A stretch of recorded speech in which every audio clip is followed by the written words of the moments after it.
Floresha Prengo, 35 vjeç, banore e Trentos në Itali dhe nën e 2 vajzave u është gjetur e vdekur 40 km larg shtëpisë së saj.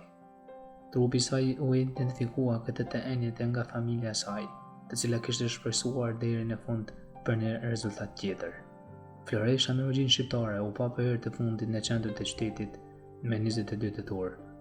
Pas së zhdukjes së saj, familja menjëherë kontaktoi policinë dhe publikun, duke kërkuar ndihmën e tyre për të gjetur një të afër. Kërkimi për Floreshën u bën në shkallë të gjerë, duke përdorur patrullat të lumit, zjarrfikës vullnetar përgjatë lumit Adige, si dhe helikopter për kontrolle ajrore. Për më shumë se 2 muaj, kërkimet u shpërndan përtej kufive të Trentoninos dhe të gjitha prefekturat italiane u informuan për zhdukjen e saj.